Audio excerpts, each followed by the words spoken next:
أقلت وسائل الإعلام العالمية بكثير من الفضول، وبعد أشهر قليلة على قرار الإمام الخميني وقف الحرب مع العراق، خبر وصول وفد إيراني رفيع المستوى إلى موسكو، وفي جعبته رسالة من الإمام الخميني إلى زعيم الاتحاد السوفيتي ميخائيل غورباتشوف.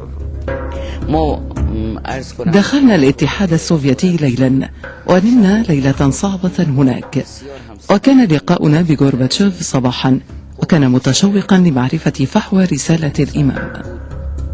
كانت هناك رغبة عالمية في معرفة فحوى الرسالة، وحرص الأمريكيون على الاطلاع على مضمونها، وتركزت التكهنات على أن إيران سوف تطلب رسميا من الاتحاد السوفيتي مساعدتها في إعادة الإعمار وإعادة تسليح الجيش الإيراني بعد وقف الحرب، وهذا ما كان بدوره يظنه غورباتشوف والقيادة السوفيتية.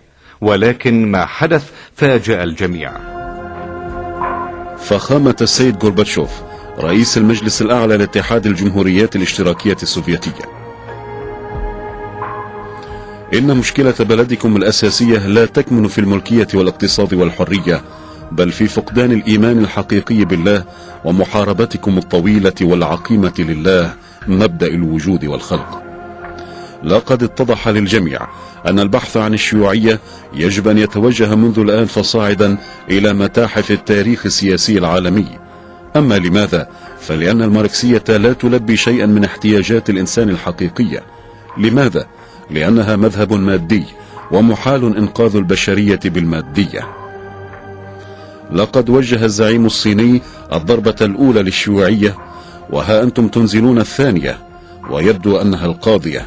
فلم يعد اليوم بعالمنا المعاصر شيء باسم الشيوعية، ولكني أطلب منكم بصورة مؤكدة أن تحذروا الوقوع في سجن الغرب وأنتم تحطمون جدار أوهام الماركسية. أطلب منكم أن تحققوا بدقة وجدية حول الإسلام، ليس لأن الإسلام والمسلمين بحاجة إليكم، بل لما يتضمنه الإسلام من قيم سامية ولما يمتاز به من شمولية، بحيث يستطيع أن يكون وسيلة لراحة وإنقاذ الشعوب وحل كافة الأزمات السياسية التي تعاني منها البشرية. والسلام على من اتبع الهدى.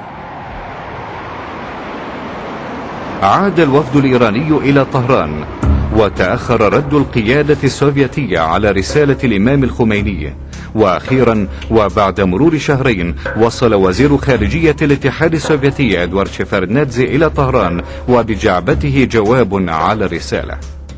از حضرت امام بسیار متشکرم از دادن فرصت برای ملاقات با شما. Желаю вам доброго здоровья. Спасибо большое. Мутшакер. У меня есть поручение ваше Пресвященство вручить посланничество, ответное послание Михаила Сергеевича Горбачева. Товарищ Горбачев Михаил Сергеевич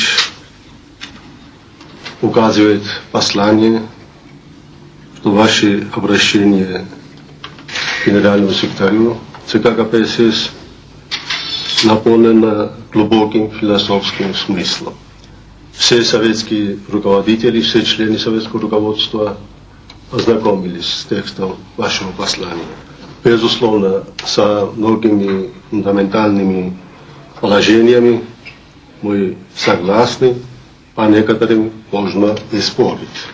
قاطع الإمام الخميني شيفاردنادزي قائلا: ایشون بگه که من میخواستم که جلو شما یه فضای بزرگتر باز کنم.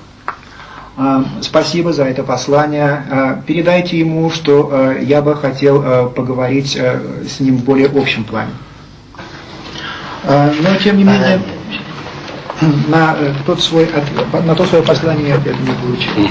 وسرعان ما غادر الغرفة دون أن يلتفت إلى شيفاردنادزي الذي ارتسمت على وجهه علامات الارتباك والحيرة، ولم يلبث الأخير أن غادر طهران وفي جعبته الكثير من الأسئلة.